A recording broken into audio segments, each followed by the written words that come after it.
Hey everyone, my name's Rachel and today we are going to be talking about two of the people I dislike most on YouTube, the psychic twins. I've spoken about them a bit before in some of my other videos, but today I want to go like a little bit more in depth and tell you why exactly I dislike them, and we're going to be looking at a couple of their videos and kind of picking apart a few of their predictions. One of my big issues with them is that they're not just doing the usual psychic thing of taking advantage of a few people with the whole I'll help you talk to this dead person while you're feeling all sad and vulnerable. But I mean, they literally got famous from taking advantage of huge tragedies. Like, their claim to fame is that they predicted 9/11. And the thing is, they didn't predict 9/11 as such. They said, oh, we're seeing some kind of terror attacks in lists 20 countries and 20 places, and one of them happened to say the Twin Towers, which wasn't surprising because at the time there had already been threats on the Twin Towers from terrorist groups. A lot of their predictions rely on no more than general knowledge of current affairs and then, you know, making predictions based on that. There's no psychic ability involved. And to me, there's just something that doesn't sit right about taking such a huge tragedy like 9/11 and building your career on it, and just I don't know, there's something a bit that it just doesn't sit right with me. They're doing a similar thing at the minute by they've just created this new YouTube series that they're making called Murders We Predicted. Again, it doesn't sit right with me because they're taking really high profile murder cases and things like that, and they're trying to like have some claim to fame because of it, and it's just, I don't know, there's just something about the way they profit off other people's tragedy that makes me very uncomfortable. Like, there was one video in particular where they claimed that they channeled Jonbenet Ramsey. Now, I don't know if you know about that case, but it was this little 6-year-old who was killed on Christmas Eve, and it is a pretty big case, a pretty high profile case. A lot of videos and documentaries and articles have been written and made and stuff about it. I do actually find the case quite interesting. I watched a big long documentary on it not too long ago, and the brother had this interview on Dr. Phil, like, I think it was like a kind of 10 years on kind of thing, and you could argue that, you know, that's kind of taken advantage of the brother and stuff like that. But when you compare that to what the psychic twins did when they claimed they were channeling her spirit, and it was so creepy and it was disturbing, and like, that is on a whole other level of taking advantage. It makes me so uncomfortable. Personally, I just found it so offensive. If something happened to someone in my family and they did that, and they essentially like mocked their memory on a YouTube video watched by millions, I would be so angry. Okay, let's do that. So we're gonna channel Jonbenet. Yeah. We're gonna talk to her. Okay, we're connecting with Jonbenet Ramsey. We clothe ourselves in the white light of God and call on the angels to protect us from any harmful energy or negative energy. We connect with the spirit of Jonbenet. Are you with us? Yes. Yes. I am here. Thank you for coming in and speaking with us today, Jonbenet. We've been talking about your sad passing, and we've been talking with you a lot this week. Can you tell us what happened that night that you were killed? It was a shock. I was so surprised. I forgive Daddy and Mommy for what happened.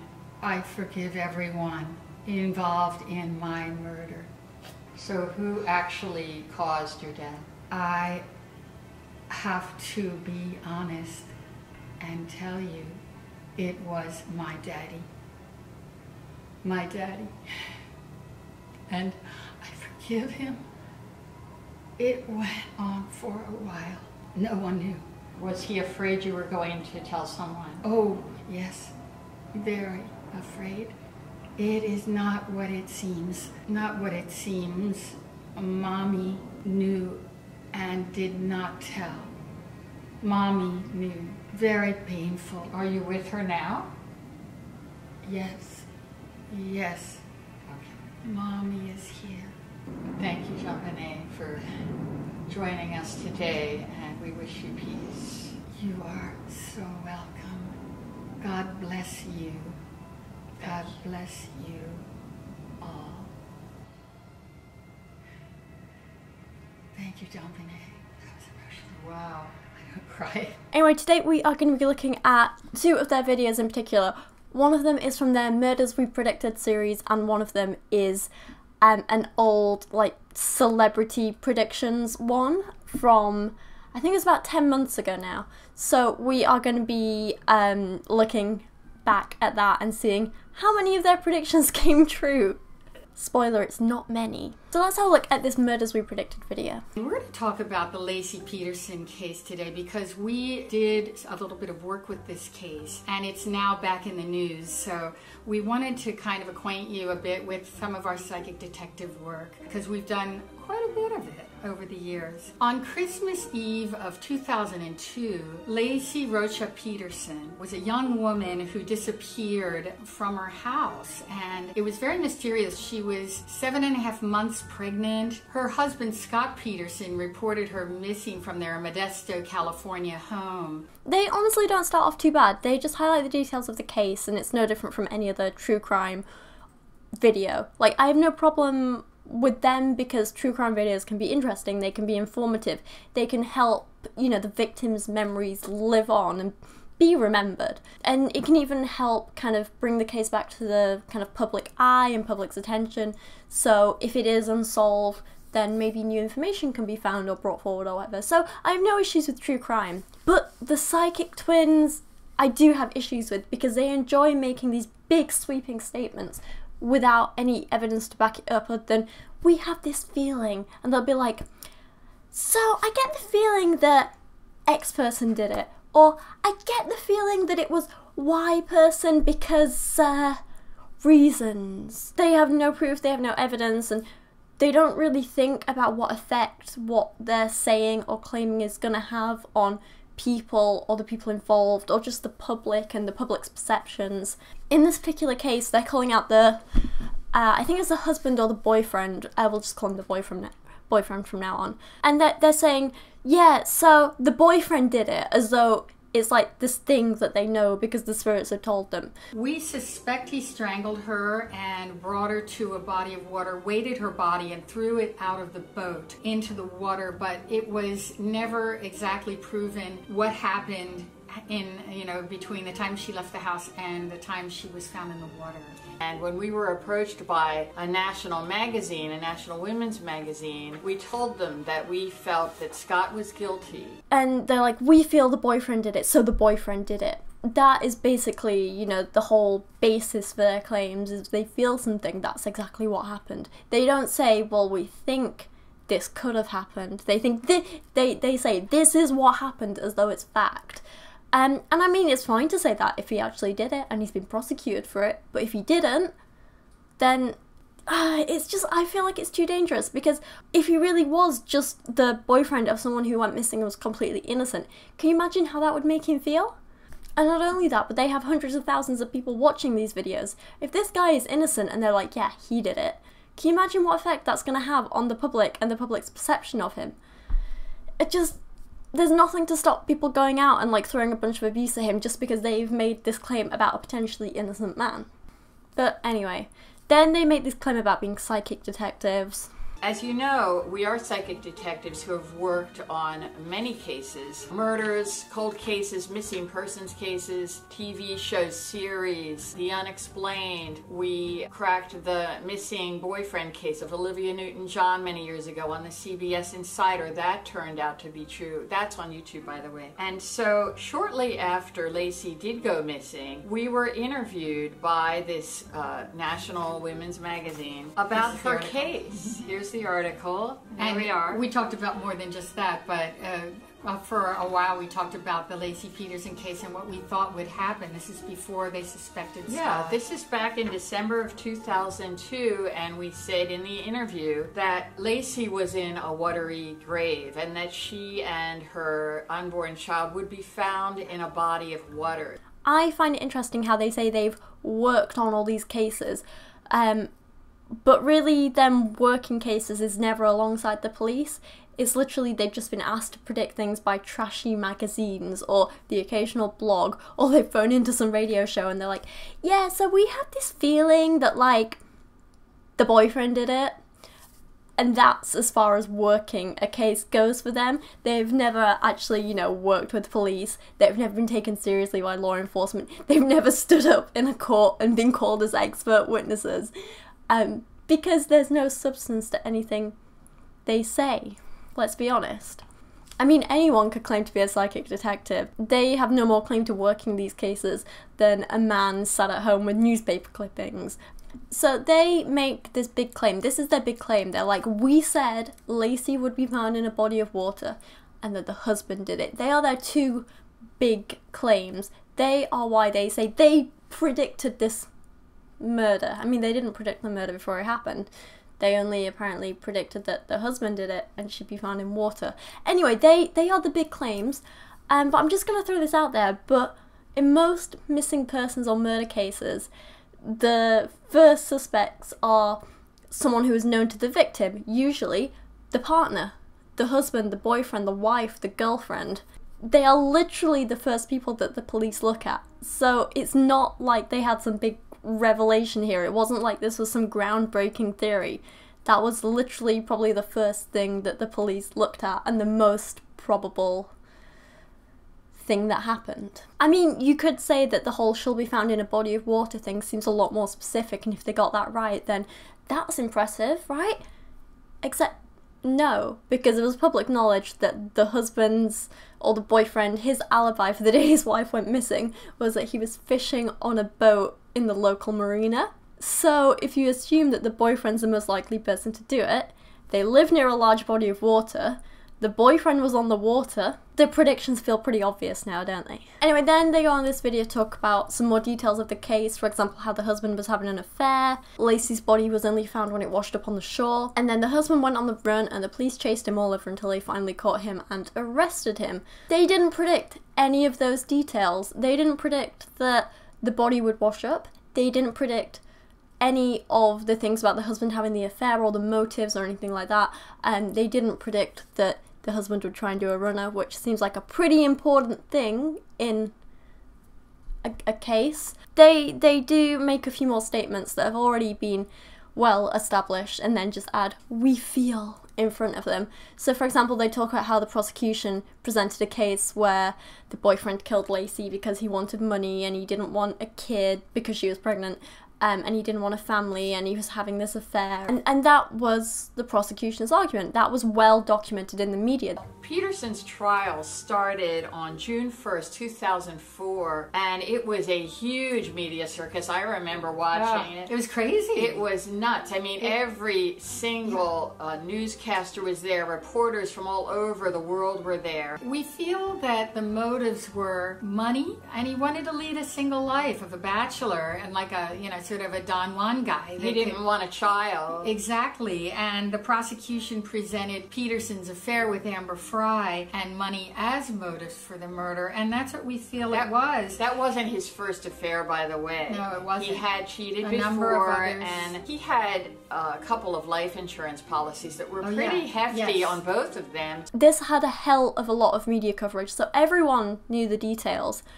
And then they have the goal to say, yeah, we were right because we felt that the motive was money and that he didn't want a family. I'm like, no, you can't just say we felt this after it's already been established as fact by the media and the courts and law enforcement. And I genuinely don't know how they have the audacity to make some of these statements. It just seems completely insincere. I mean, and how can they call this series Murders We Predicted? They didn't predict a murder, and if they did, why didn't they stop it? They didn't predict any of the important details which led to the police finding the body or who killed her. They didn't help speed up the investigation at all. They didn't predict any specific details about where the body was found, and any predictions they actually had about motives or the circumstances or who did it were already public knowledge before these two claimed them. They admitted the media was covering this, like I've said. So how anyone can believe anything they're saying and not just see them spouting vague nonsense in an attempt to cash in on a tragedy is beyond me. Anyway, they've also started branching out into very Shane Dawson style conspiracy theory videos, like the Amelia Earhart conspiracy theories one, where they have to do a little more than regurgitate facts and theories that are readily available on the internet. It involves them doing no work themselves other than reading out some bits that they've googled. I mean, they don't even try with this one, let's be honest. They don't bother with any, we think this happened, or let's channel Amelia. They don't bother with anything like that. They don't bother with any gimmicks, which on the one hand I kind of appreciate because it's rubbish and I wouldn't want to sit through watching that. But on the other hand, it just feels super lazy because these videos could be produced by anyone. You don't need to be psychic to do them. Anyway, that was just like a short thing I want to throw in there. The next one I want to talk about are the prediction videos, and they do this quite a lot. They do readings for YouTubers, they make these big sweeping predictions, and there was one where they were like, Hillary Clinton is going to win the 2016 elections, without a doubt, landslide, and then they had to like come out and say, yeah, we were wrong, sorry, she didn't win, but we were kind of right because she won the popular vote, so, yeah, no, we were right all along, actually, yeah. I think our spirits just got some signals mixed up. It was stupid. So they often like to make predictions on less serious things, as well as, you know, trying to claim they predicted terror attacks and stuff.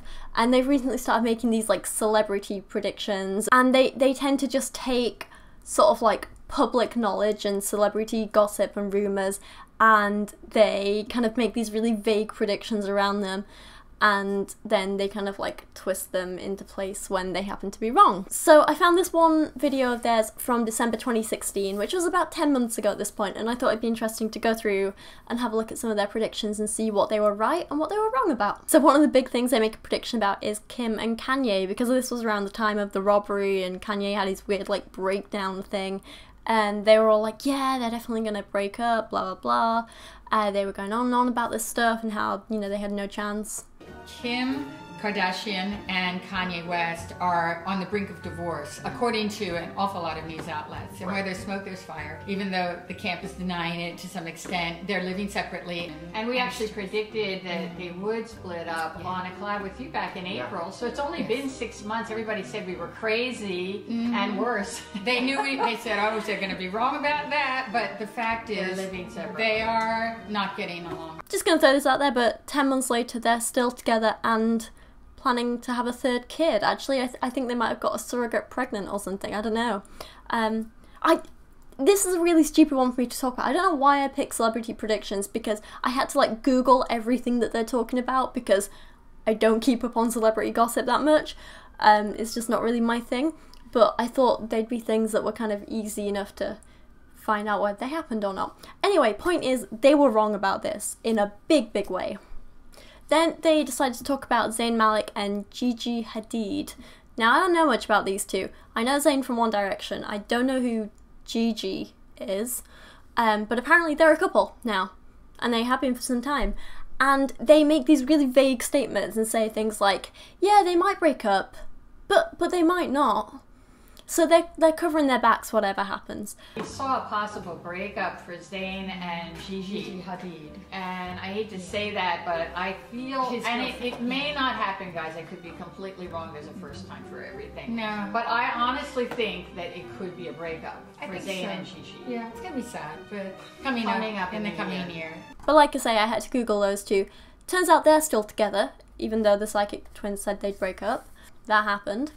Then they made some predictions about the Grammys and Beyonce, and again I had to Google this. Apparently Beyonce was going to break a bunch of records and things like that. We actually see Beyonce doing very well at the Grammys. We think she might actually match or surpass the record of Grammys won. Yeah. All told, I don't know, like 60, I don't know, she's been nominated like 64 times or something. But she will, we think, surpass the record of Grammys won. Turns out Beyonce got quite a lot of nominations but only won 2 awards, and she in no way set any records. So I had to look up some of the records.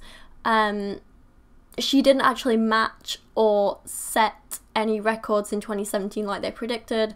She was already in second place for most Grammys won by a female artist, and even with her 2 extra wins, that didn't change her position at all. So nothing at all changed in regards to Beyonce setting records or, you know, sweeping however many awards. She won 2 awards. She did okay.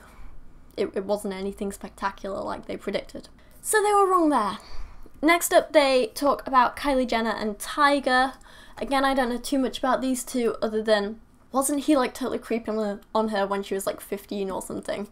I don't know, weird. Anyway, they made the prediction that Kylie and Thicke would break up, but eventually come back together. Because, you know, it makes sense they would predict that, because those two had a pattern of breaking up, getting back together, breaking up, getting back together, right? Kylie Jenner and Thicke, you know, we just have a sense that they might separate again next year. There might be another breakup for them. It may not be their last. How many times have they broken up? Several. 100. But I see another breakup, and maybe, you know, his getting involved with somebody else, and there's going to be jealousy, but I do see that not being the end of it still. Except now, she's pregnant with someone else's kid, so seems they were wrong about that. And they also this one I found really funny. So they predicted that Rob Kardashian and Blac Chyna would get married. They said they were a great couple. They'd have a TV wedding. They literally say at one point, "I think they'll last a while. Their love is real." Talk about Blac Chyna and Rob Kardashian, right. That we saw a possible marriage for them. So yes, you know, watch for Are they that. not engaged? No. I think that they are engaged. Well, I think there is an engagement, but there's talk that they might even do a TV wedding if the money's right, which I'm sure it will be. And so, so we predicted their baby, remember, on your show back in April, and Baby dream. It was our biggest celebrity predictions back in April. So we're happy that they had the little baby. She's adorable, and I think they'll have that TV wedding. I think they're really a good couple together. Do you think they're gonna last? I think they'll last for quite a while. I don't see like super long term, but a while. I think that I really think that they love each other. I do. I think there's love there too. I do. Literally days after this video was released, Blac Chyna left Rob, took the baby, something about someone cheating on someone else, whole bunch of drama, someone suing someone, there's, God knows, it's just an absolute mess and they could not have been more wrong. That's quite funny. Next up they talk about Taylor Swift and they're like, yep, she's going to release an album in the first few months of the year, probably in the spring, but it won't do as well as her last album. We're currently in late October and we don't have an album yet, although we do have a couple of songs. They weren't released in the spring. I mean, unless they were clearly talking about spring in Australia, right? Yeah, that's what they meant. The spirits were getting confused. They're Australian spirits. And in regards to like the album not doing as well as her other ones, like I say, we don't have the album yet, but one of the, like I think the first single she released from it set some YouTube records or something for like most plays or most plays in the first day or week or something like that, I don't know. So again, seems like they're wrong, doesn't it? Oh, and that was the other thing, they thought the album was going to have a country vibe as well. What kind of music? Because she always switches it up. Yeah. Well, she's like moving more into country, and I know we're all from Pennsylvania. Taylor Swift comes from Pennsylvania, which isn't really a country state. It's sort of borderline South, borderline country. But because she lived in Nashville, she got more into country music, and then she did crossovers. So I think it may have more of a country feel. Do you think she'll work with Katy Perry? Wow. Yeah, I think there is something with Katy. There could be a collaboration. Not a with full a album. solo. That's huge because they hate each other. That's why it's probably going to happen. It doesn't sound very country to me. Oh, look what you made me do. Look what you made me do. Look what you just made me do. Look what you just made me do. And then they made this weird prediction about an actor between 50 and 60 years old dying. Definitely a man, will be a shock. And they mentioned in the video, they give this example of Alan Thicke dying, but I don't know much about him. I don't know if he is this kind of like big respected actor like they were making out would die. But honestly, he was 69 when he died, which is close to 70, so I'm not sure I want to call that an accurate prediction. Yeah, I was seeing a car accident for a celebrity, and I see a death for. Actually, feel that there is a very legendary male actor that's going to die in in the coming year. Like Yeah, an old one, or He's not like super old. It's not like, oh, he's 90. He's not that old. It's sort of a surprise, It actually. feels like 50s, 60s, which is, and it's going to be quite a shock to everyone. So when remember how Legend. Robin Williams was such a shock to everyone, and he was 63, and a youthful 63. That it's going to have that kind of ripple effect. Other than that, I couldn't find any big respected male actors who died between then and now, who just like suddenly dropped dead between those age ranges. Some people said Carrie Fisher, but she's a woman and they were very clearly saying he. So yeah, either way, they were pretty wrong on that count. So, in conclusion, the Psychic Twins are full of vague and slightly offensive predictions which rely on knowledge of current affairs and common sense, not actual psychic powers. They like taking credit for things they haven't done and taking advantage of tragedies and people in vulnerable places, and it honestly makes me very uncomfortable and I don't like them. But they are just a few of my thoughts on the Psychic Twins. I would love to hear your thoughts. Do you like them? Have you ever watched them? I find the creepy music in the background of their videos very off-putting. It's too loud, it's really annoying, I don't like it. Do you think they have any genuine psychic powers, or are they just cashing in on tragedies like I think they are? Anyway, please let me know your thoughts down in the comments, and if you've made it through this far, thank you so much for watching today. I really do appreciate it, and I'll see you again soon. Just wanted to say a quick huge thank you to everyone who is supporting me on Patreon this month, with a special thank you to these guys: Ewan Matthewson, Secular Reason, Daniel Clark, Lachie Scott, Jadeon Sheppard and Matthew Meinema. You guys are all incredible. Everyone else is linked in the description below or on the end screen. You're all amazing, and just thank you so much.